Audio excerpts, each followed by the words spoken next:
Hello and welcome into another episode of Locked On Wolves. Today on the show, we continue the player review series with the pair of players that were vital to the Timberwolves' success this season, and Naz Reid and Patrick Beverley. Let's look at their season in context expectations, what went right, what went wrong for both of them, and what can we expect moving forward with both of them on the roster next year. Welcome in.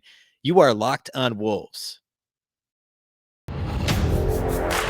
You are Locked On Timberwolves, your daily Minnesota Timberwolves podcast.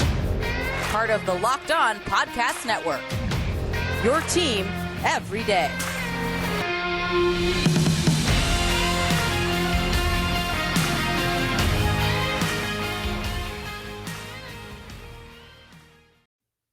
Hello and welcome to the Locked On Wolves podcast, part of the Locked On Podcast Network, your team every day. My name is Beecken. I'm the host of Locked On Wolves. Today's episode is brought to you by Prize Picks. Check out prizepicks.com and use promo code NBA or go to your app store and download the app today.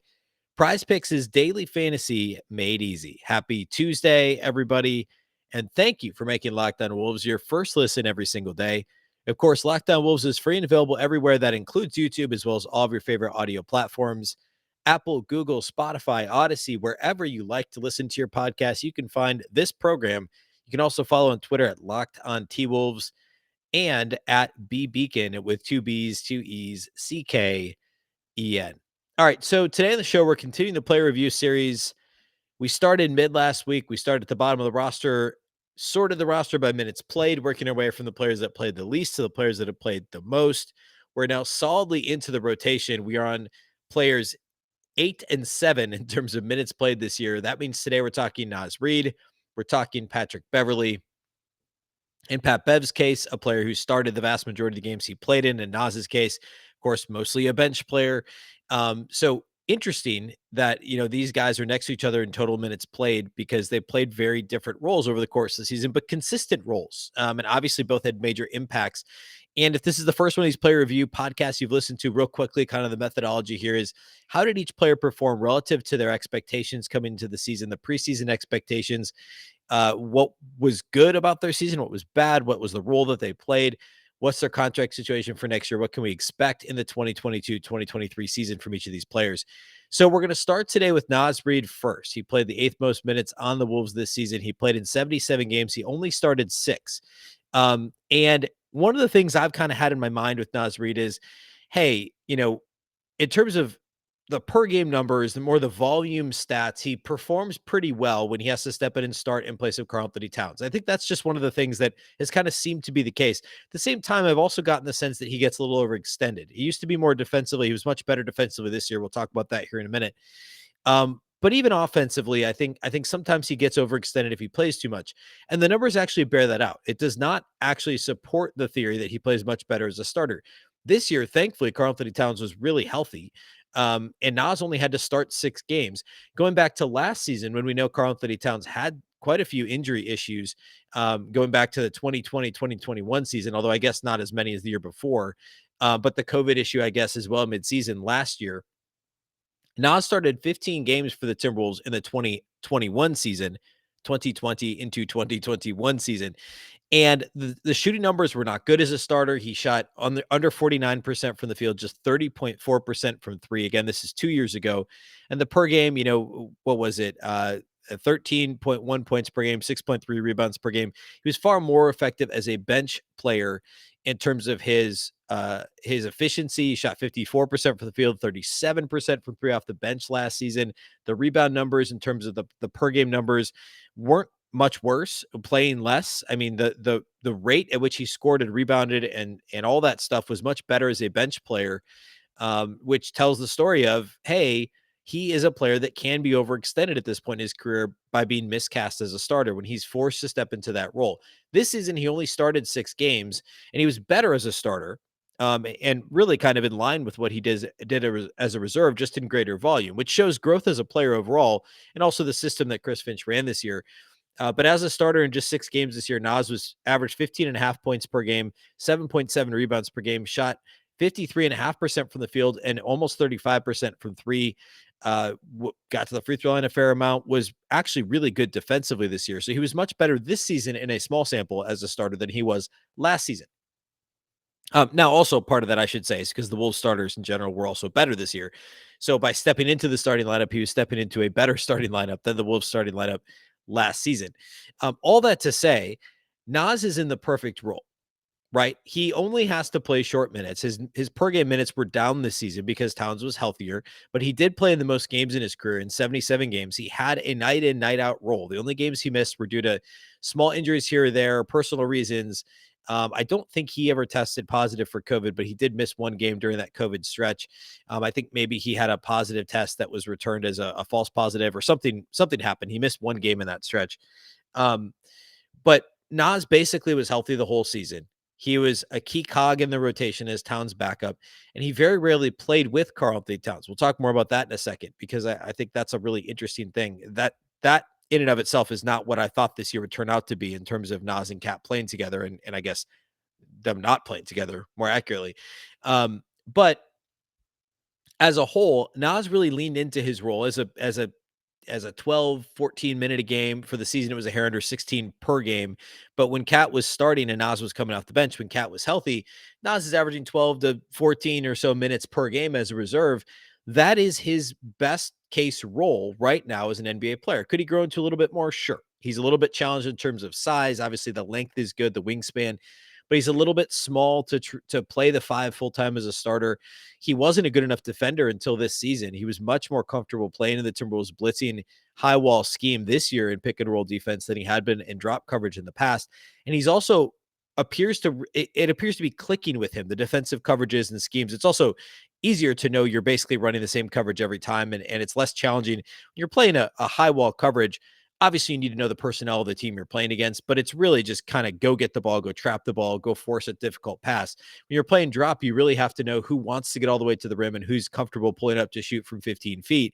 There's less of that when you're playing in this coverage, which is part of the reason why both Towns and Nas excelled, really, compared to excelled, maybe isn't the right word, but comparatively to how they performed in drop coverage in past seasons, this year they both did excel in high wall coverage. And Nas was far better defensively this season than he was in previous years. He saw his block rate go up quite a bit. It's climbed each year in the league, which is really encouraging. The steal rate went back up as well. It was better as a rookie, but again, small sample. So we saw the steal rate go up this season compared to last year. So block and steal rates going up. Overall, the defensive effectiveness was better this year. And he just looked far more comfortable, which made sense. His third year in the league as an undrafted guy, of course, took him a minute to get his feet under him. And this was, by all accounts, a really successful season for Naz Reid. What I want to talk about next is the lack of minutes played next to Karl-Anthony Towns, and generally, what's the next step for Naz? What happens next? And is he, we talk a lot about how the Timberwolves need more rebounding, they need more rim protecting. Well, if we're not replacing Karl-Anthony Towns, and we really like Jared Vander, and I'm saying we to speak for, I don't know, Timberwolves fans, people that cover the Wolves. If it's not Towns we're replacing, and Jared Vanderbilt's great, and Jaden McDaniels is a two-way star waiting to happen, whose minutes are we replacing? Is Naz the one we're kind of low-key talking about as needing to be replaced? And is that a good idea? Is it necessary? I want to talk about that next, and then we'll transition into talking about Patrick Beverley after that. First, though, before we do that, let's talk about the title sponsors of today's show, and that, of course, is Prize Picks. All right, NBA fans, are you looking for a daily fantasy option for the NBA? Then you have to try the award-winning app Prize Picks. Prize Picks is daily fantasy made easy. Absolutely love it, and I know you will too. It's super easy to use. Again, daily fantasy, you just pick 2 to 5 players. You can pick an over-under in their projected numbers. So again, it's the projected numbers. You're not playing against like pro DFS players or anything like that. You pick over under in the projections. You can win up to 10 times in any entry, make your entry in less than 60 seconds. It really is that easy. They have an award-winning app. You can get it on the App Store or Google Play. There's a ton of different options. So for instance, if you're looking NBA playoffs, you could pick, say Warriors Grizzlies series. You want to take the Steph Curry over on points scored. You can even take like 3-pointers made, rebounds, steals, etc. But say you pick Steph Curry over on 3-pointers made. Maybe you're also a Minnesota Twins baseball fan. You want to take Byron Buxton over on hits in the game, or, Joe Ryan under on runs allowed or something like that. You can actually mix sports. You can go NBA playoffs and a Twins game or whatever. In football season, you can include the NFL or college football. You can always include soccer, MMA, etc. College basketball when that's in season. Anything. You can mix sports and, again, choose some of those maybe not as obvious categories to pick from. For a limited time right now, Prize Picks has an exclusive no-brainer of an offer for all of our listeners. Our listeners get $50 for free if a player in your first Prize Picks entry scores a single point, but you must use the code NBA. That's right. This is an exclusive offer available to Locked On listeners only. Sign up today and use the code NBA. $50 for free if a player in your first Prize Picks entry scores a single point. All right, let's also talk about our friends over at Athletic Greens. Our next partner has a product I use literally every day. I started taking AG1 a few weeks ago for a variety of reasons. I frankly don't have a lot of time to stay super healthy. I wanted better gut health. And honestly, I just wanted to be more energetic with a lot going on in my life. I've now been at it for several weeks. Absolutely love it. It's fantastic. If you're wondering what it is, it's pretty simple. You just have one delicious scoop of AG1. You're absorbing 75 high quality vitamins, minerals, whole foods, source superfoods, probiotics, and adaptogens that help you start your day right. It's a special blend of ingredients that supports your gut health, your nervous system, your immune system, your energy, recovery, focus, aging, really all the things. It's lifestyle friendly if you eat keto, paleo, vegan, dairy free, gluten free. And plus, it has less than 1 gram of sugar. There's no GMOs, no nasty chemicals or artificial anything. And it still tastes good. Athletic Greens was founded back when the founder experienced a ton of gut health issues and ended up on a complicated supplement routine to recover. It cost him more than $100 a day. So he created Athletic Greens after experiencing how difficult it was to create an optimal nutrition routine on his own. Plus, for every purchase, Athletic Greens donates to organizations that help to get nutritious food to kids in need, including No Kid Hungry here in the U.S. Right now, it's time to reclaim your health and arm your immune system with convenient daily nutrition. It's just one scoop in a cup of water every day. That's it. No need for a million different pills and supplements to look out for your health. And to make it easy, Athletic Greens is going to give you a free 1-year supply of immune supporting vitamin D and 5 free travel packs with your first purchase. All you have to do is visit athleticgreens.com/NBA network. Again, that's athleticgreens.com/NBA network to take ownership over your health and pick up the ultimate daily nutritional insurance.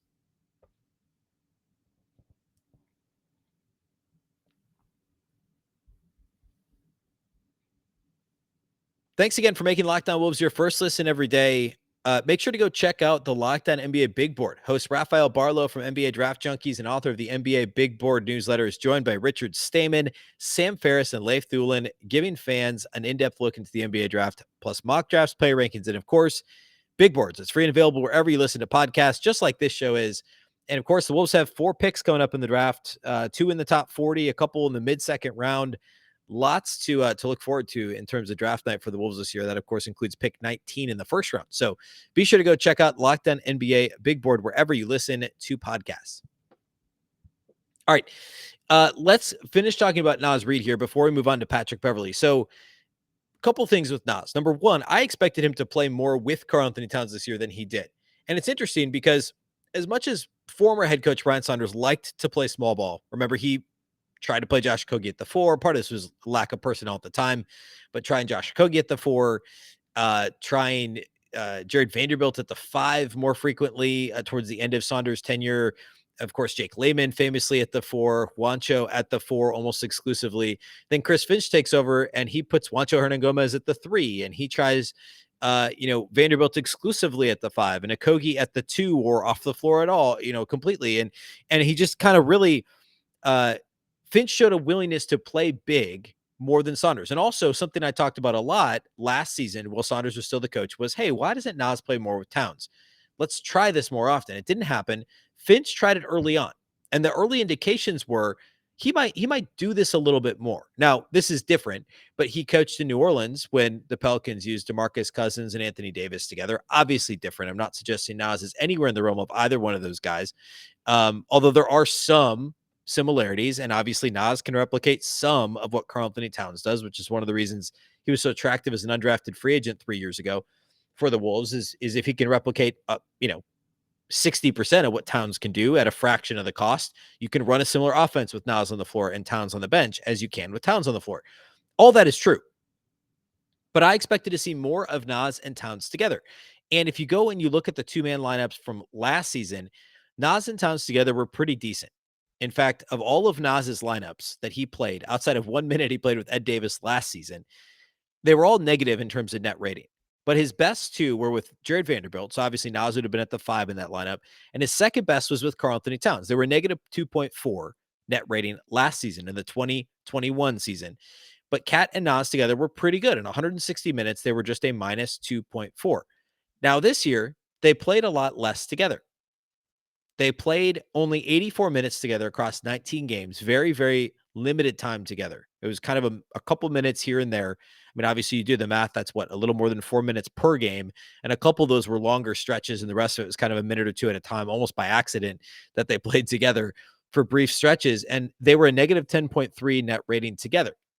Now, Nas still had 3 lineups worse than that. They were all pretty small sample size lineups, but it was not one of Nas's better lineups. And by the way, incidentally, him and Vanderbilt together were still much better, a minus 1.6, but they were that was kind of in the middle of the pack in terms of Nas's pairings on the season.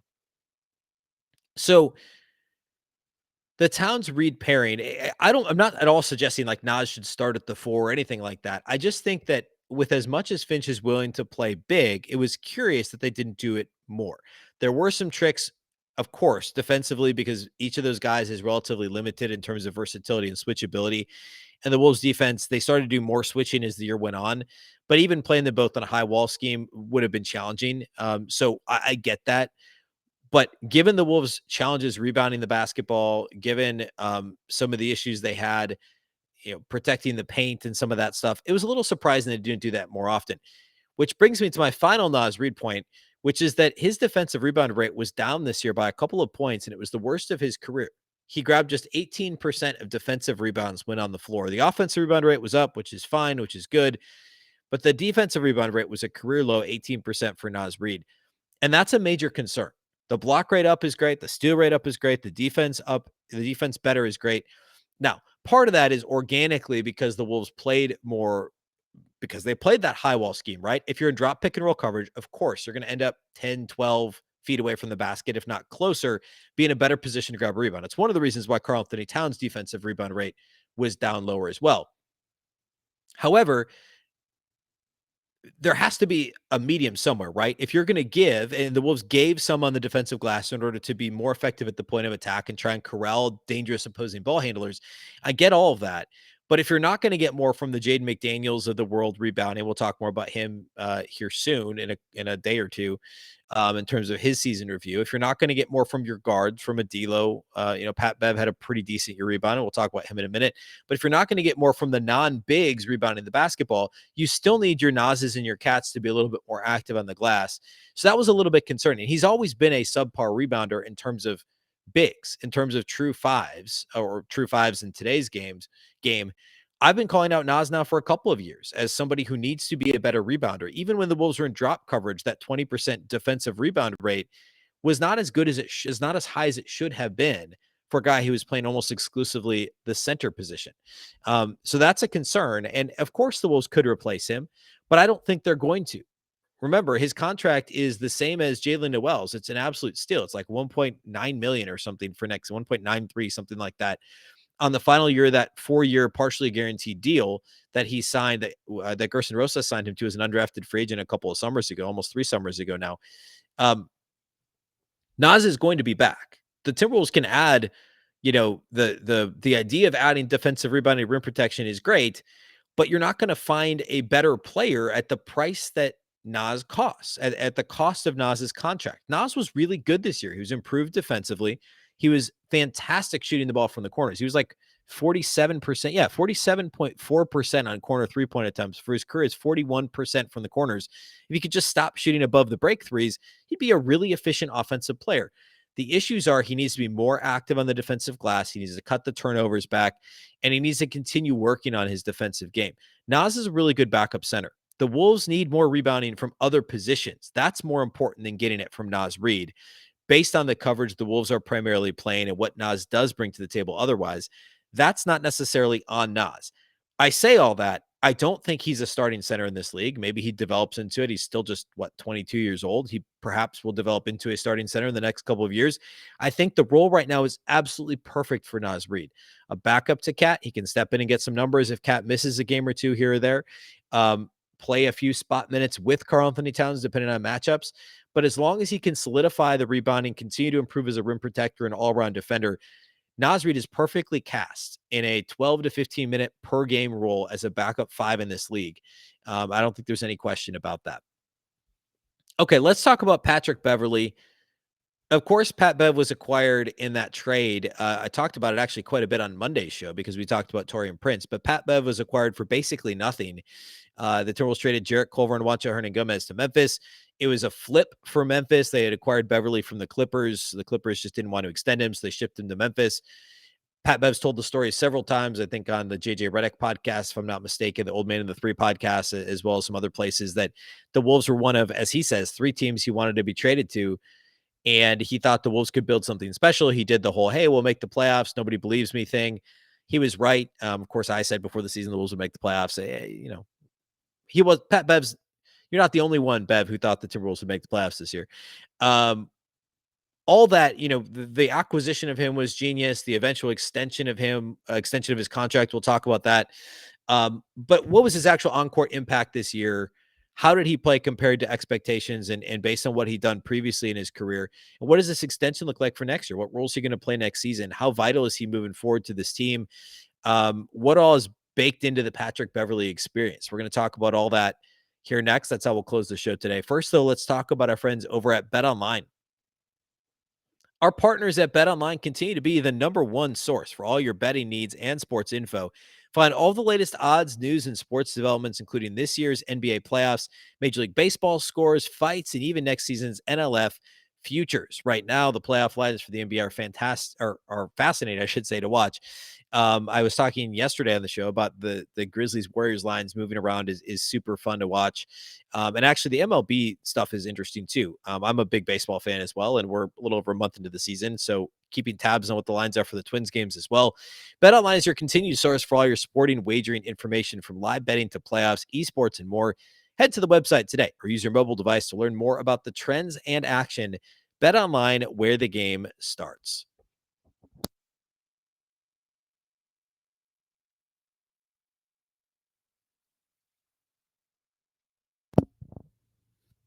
Let's close the show by talking a little Pat Bev. So Patrick Beverley was acquired. It looked like he probably would be the backup point guard, but quickly he was inserted into the starting lineup and played more off the ball, which he did for long stretches with the Clippers. That's kind of his, even if he played point guard in name and D'Lo kind of took they kind of alternated who was playing off the ball. Later in the season, it was more Beverley off the ball. Early in the season, it was more, I flipped that. Late in the season, it was more Russell off the ball. Early in the season, it was more Beverley off the ball. It just kind of depended on the matchup and the opposing matchup the Timberwolves attempted to exploit. Pat Bev is an underrated three-point shooter. This was actually the worst three-point shooting season of his career, which is interesting to me. But for his career, by the way, I've mentioned this before on the show a few times during the season. If you ever watch opposing team broadcasts on NBA League Pass, there were at least 3, if not 4 or 5 opposing broadcasts that made comments about how Patrick Beverley isn't a threat from 3, or he's not known as a three-point shooter, or, you let him shoot that all day type of a thing. The guy shot 39.7% last year from 3. He shot 38.8% the year before. He shot 39.7% the year before. He shot 40% the year before. Go back the last 4 seasons before this one, he's 39.5% from three-point range. Show me an NBA coach that would leave a 40% three-point shooter or a 39% three-point shooter open by choice. There isn't one. The Patrick Beverley defensive reputation is what took hold there, but he is a good spot-up shooter. Again, the 34.3% was easily a career worst. He's still just a shade under 38% for his career from three-point range. So Pat Bev is still a positive offensive player. But again, he was so good defensively that all the advanced metrics suggest this is one of the best seasons of his career at age 33. He's going to turn 34 this summer, and he's still somebody who's going to receive votes to be in an all defensive team. I'm sure he's, of course, been on an all defensive team 3 times. He's a very good on ball defender still. He's a fantastic team defender. He's perfect for the kind of scheme the Timberwolves want to play in terms of blitzing and playing high wall and switching at times. All of those things fit Pat Bev's skill set. There's a reason the Wolves identified him as somebody they should be acquiring. And I'll mention this briefly. I talked about it on Monday. He replaced Ricky Rubio's minutes. He's a better shooter than Rubio. He's a better on-ball defender, and he's just as good, if and frankly better than Rubio as a team defender. So he's better in the areas that are most important to the Timberwolves. And the rate-based stuff is higher. The volume scoring was up. It was his highest scoring season in 4 years. Back to his first year with the Clippers, he was asked to do more, kind of running the second unit. Yes, he played with D'Lo in the starting lineup, but he also essentially played backup point guard and ran the bench unit at times. We saw him in the playoffs take on a higher usage role, going directly at John Morant, occasionally to the Timberwolves' detriment, but largely it worked. Highest usage rate that he had since his first year with the Clippers 4 years ago. So a lot to like about his season, to be sure. The assist rate, by the way, career high assist rate for Patrick Beverley, his best steal rate in 4 years, his career high block rate, one of the lower turnover rates, his second lowest in the last 5 seasons for Patrick Beverley, despite the usage rate spiking. The 3-point rate was right where you'd like it to be. The free throw rate was up quite a bit, actually. A career high free throw rate for Patrick Beverley.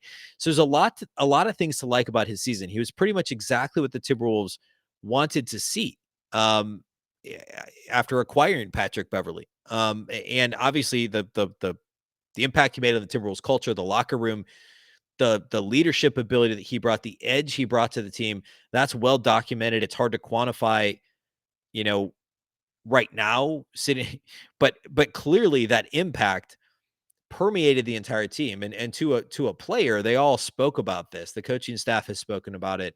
What Pat Bev did to that locker room. There's a reason why every single year, except for 1 year when Beverley was injured, his teams have made the playoffs in the NBA.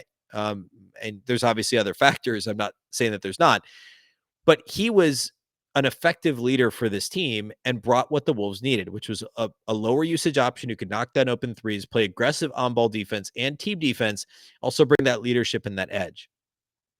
He's exactly what this team needed. There's a reason they jumped at the opportunity to extend him at $13 million for next year, because he's a perfect fit. And yes, baked into the Pat Bev experience is a few dumb technical fouls. It's a couple ejections a year that shouldn't happen. It's missing 15 to 20 games. How many did he miss this year? 24 games he sat out in the regular season. He actually played the most games that he had in 3 seasons. He's only played 75 or more games once in his career. I should say 72 or more games once in his career. He's only played more than 70 games twice in his career. All that's kind of baked in, but he's so impactful when he's on the floor. And he plays so hard that you just kind of accept it. There's a reason why teams have wanted him. Now he's an acquired taste in some regard, but clearly he had a positive impact on the Timberwolves, and he is exactly what the Wolves expected. He's going to be exactly the same next year. Again, knock on wood, relative health is what the Wolves need from him. You figure he'll miss the 15, 20, 24 games, but as long as he's on the floor more often than not, and he's relatively healthy, he's going to play hard. He's going to positively impact your defense. He's going to shoot better than 34% from 3 last year. That was a 5.4% drop. By far the outlier. Go all the way back to 2014, 2015 to find the last time he shot below 36%, which is roughly league average from 3-point range. He's going to be a better 3-point shooter next year.